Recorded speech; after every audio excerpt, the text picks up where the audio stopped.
The IRS taxes crypto in the US. Let's find out exactly how they do it so you're fully compliant.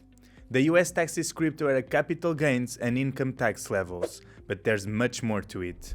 In this video, we'll show you everything about crypto taxes in the US with examples. Stick around. First, let's look at how crypto taxes work in the US.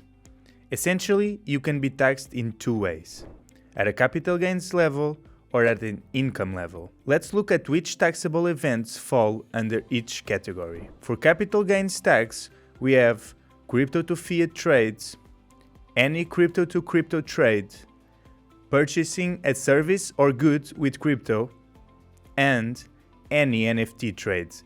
This includes crypto to NFT, NFT to NFT, and NFT to fiat currencies. Now, let's look at income taxes. We have selling an NFT as a creator, earning crypto interest from an investment product, earning staking rewards, receiving crypto mining rewards, earning crypto tokens in DeFi, getting your salary in crypto, receiving crypto from art forks, receiving crypto airdrops, receiving a payment in crypto as a freelancer or contractor. Let's look at the capital gains scenario first in more detail. If you trade cryptocurrencies, DeFi tokens or NFTs and you get a profit, you'd be taxed at a capital gains level. You can be taxed at a short-term capital gains scenario if you hold your crypto for 12 months or less before selling it for fiat or another cryptocurrency, NFT, token, or currency.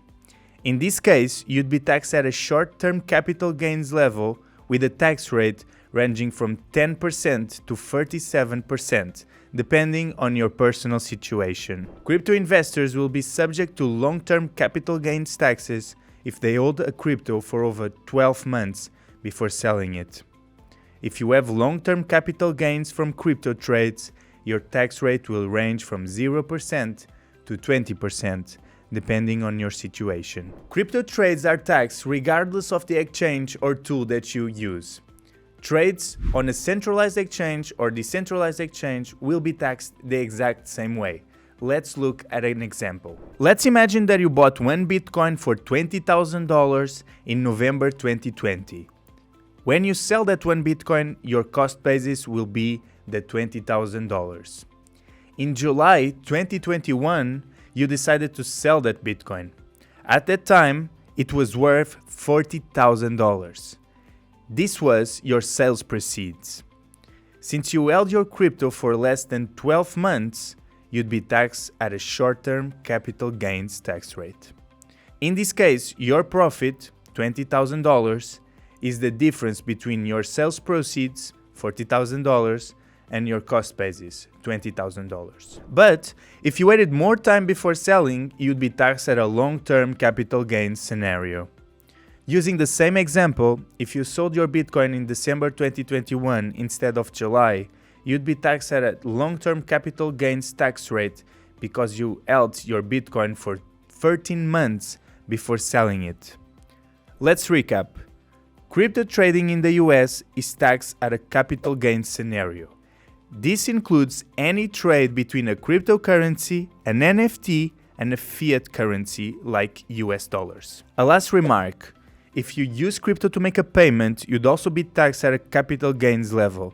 We'll look into this in detail in another video, stay tuned. Now, let's look at scenarios where crypto is taxed at an income level. These are the transactions that will lead you to be taxed at an income level. Receiving staking rewards, receiving any kind of interest in the form of crypto, receiving new coins through an airdrop, receiving new coins through an art fork, getting a salary or payment in crypto, receiving mining rewards. Let's look at how much taxes you pay on these transactions.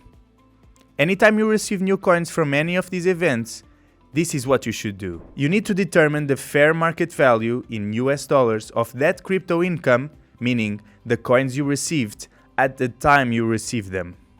The total FMV of all the crypto income in the same tax year will need to be reported in your US individual income tax return for that year.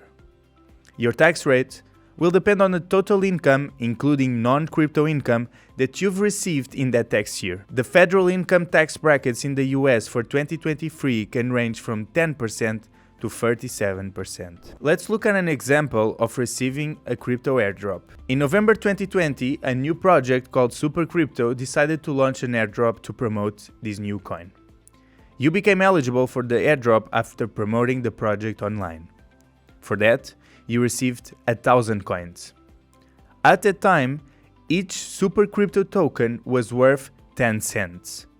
As a result, the 1,000 coins were worth $100. That was the fair market value in US dollars of your crypto airdrop. You have to add that $100 to your total income for the year, and then you'll be taxed at the appropriate income tax bracket. You have to determine the FMV of any crypto income you receive this way.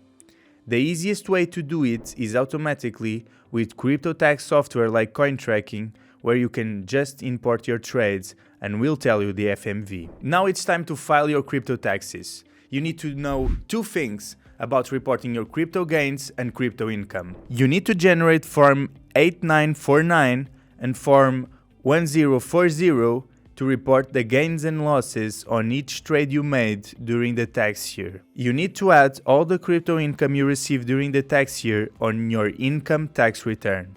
Form 1040. Crypto tax software can help you generate the right tax forms for your crypto. Crypto taxes in the US can be complicated with a lot of nuances, but this video will serve as a great starting point in your crypto tax journey. For more information, you should check our guide for crypto taxes in the US in the video description. Happy crypto trading!